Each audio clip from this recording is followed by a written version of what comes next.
सभी को नमस्कार। आशा है कि आप अच्छा कर रहे हैं।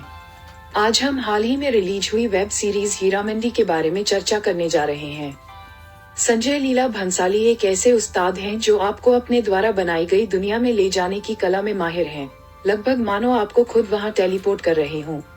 हीरामंडी द डायमंड बाजार में उनकी विशिष्ट शैली एक कथा को एक महान रचना में बदल देती है, जो किसी को सोचने के लिए प्रेरित करती है। कितनी भव्यता, बहुत अधिक भव्यता है। उनके लगभग सभी कार्यों, विशेष रूप से उनकी आवधिक गाथाओं को गहराई से समझने के बाद, संजय लीला भंसाली को भव्यता का प्रतीक घोषित करना सुरक्षित है। जैसा कि हम हीरामंडी के माध्यम से अपनी कहानी कहने और निर्देशन के साथ जो जादू जगाते हैं, उसे एक बार फिर से अनुभव करने का उत्सुकता से इंतजार कर रहे हैं। इंतजार का हर सेकंड सार्थक साबित होता है। संजय लीला भंसाली ऐसे उस्ताद हैं जो आपको अपने द्वारा बनाई गई दुनिया में ले जाने की कला में माहिर हैं, मानो खुद आपको वहां टेलीपोर्ट कर रहे हों।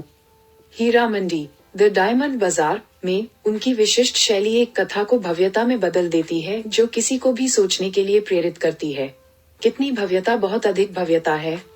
शुरुआत कहाँ से करें? आकर्षक सेट, मार्मिक अभिनय, भावपूर्ण धुन, मंत्रमुग्ध कर देने वाली आभा।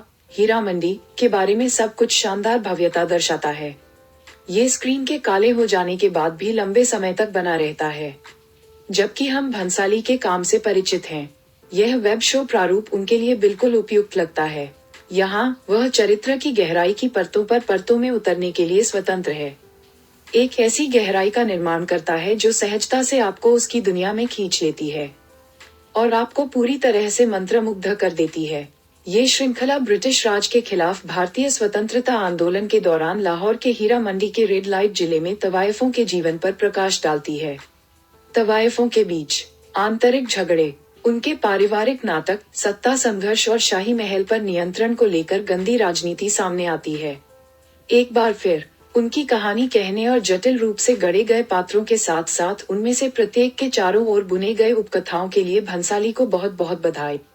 जबकि चर्चाएं अक्सर पुरुषों को लिखने या महिलाओं को लिखने के इर्द गिर्द घूमती रहती हैं, भंसाली वास्तव में पुरुषों द्वारा महिलाओं को लिखने की अवधारणा को कुशलता से प्रस्तुत करते हैं। उनका लेंस घिसे पिटे चरित्र चित्रणों से दूर रहकर एक ताजा परिप्रेक्ष्य प्रदान करता है। यहाँ तक कि सहायक भूमिकाएं, जैसे कि फरीदा जलाल, जयति भाटिया द्वारा निभाई गई भूमिकाएं और कैमियो में ऋचा चड्ढा की आश्चर्यजनक उपस्थिति, इतनी गहराई से लिखी गई हैं कि वे कहानी पर एक स्थायी प्रभाव छोड़ती हैं। जो चीज इस सीरीज को वास्तव में खास बनाती है, वह है इसका महिला केंद्रित फोकस, जहां महिलाएं हीरामंडी की तरह ही सर्वोच्च शासन करती हैं। पुरुष पात्र कहानी को समृद्ध बनाने के लिए महज सहारा बनकर काम करते हैं। इतनी शालीनता, लालित्य, विस्तार पर ध्यान और शक्ति के साथ नारीवाद का चित्रण वास्तव में वास्तविक महिला सशक्तिकरण की विडंबना और दृष्टि का एक प्रमाण है। कथा इतनी मनोरंजक है कि अंत तक पहुंचने तक आपको समय का पता ही नहीं चलता। तवायफों की उर्दू और शुद्ध हिंदी में दक्षता कानों में एक सुखद स्पर्श जोड़ती है। गहन नाटक के बीच दर्शकों का ध्यान बनाए रखने की चुनौती के बावजूद संजय लीला भंसाली सही तालमेल बिठाने में सफल रहे।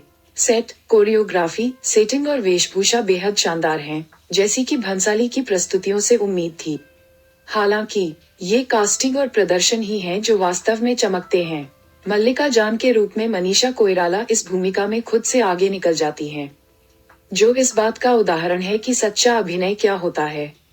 वह बुद्धि और चालाकी से लेकर भेद्यता और लचीलेपन तक भावनाओं की एक विस्तृत श्रृंखला प्रदर्शित करते हुए चरित्र में सहजता से फिट बैठती है। मुझे वह दृश्य याद है जब वह एक दर्दनाक घटना के बाद फव्वारे के नीचे बैठी थी तो रोंगटे खड़े हो गए थे। पुलिस स्टेशन के एक अन्य दृश्य में, जहां ब्रिटिश अधिकारी अपनी बेटी की जमानत मांगते समय उसे गाने और नृत्य करने के लिए मजबूर करते हैं, कोइराला का चित्रण कच्ची भावना और आत्मा को प्रदर्शित करता है, जो दर्शकों को अपनी कर्कश आवाज और अश्रुपूर्ण नृत्य से मंत्रमुग्ध कर देता है। फरीदना के रूप में सोनाक्षी सिन्हा एक और रहस्योद्घाटन है, जो शुरू से अंत तक अपने प्रदर्शन से दर्शकों को मंत्रमुग्ध कर देती है और मल्लिका जान के बीच की गतिशीलता कहानी में गहराई जोड़ती है, जो सिन्हा की बहुमुखी प्रतिभा को प्रदर्शित करती है। अंजीदा शेख का वहीदा का किरदार वास्तविक सहानुभूति जगाता है। साथ ही उनका प्रदर्शन प्रामाणिक और सहज लगता है। बिब्बो जान के रूप में अदिति राव हैदरी सुंदरता और गहराई का परिचय देती हैं। औरंगजेब के रूप में शर्मिन ने एक संतुलित और सहज प्रदर्शन किया है। हालांकि वह कभी कभी महत्वपूर्ण दृश्यों में प्रामाणिक भावनाओं को व्यक्त करने में विफल रहती हैं। लज्जो के रूप में ऋचा चड्ढा का कैमियो एक अमिट छाप छोड़ता है, जिससे दर्शक और अधिक के लिए उत्सुक हो जाते हैं।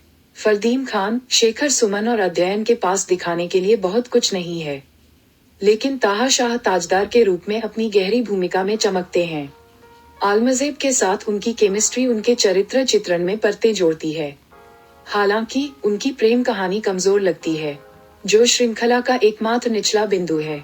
कुल मिलाकर संपूर्ण कलाकार सराहनीय प्रदर्शन करते हैं, जो शो के उत्कृष्ट संगीत से पूरित होता है, जो कि भंसाली की प्रस्तुतियों का ट्रेडमार्क है।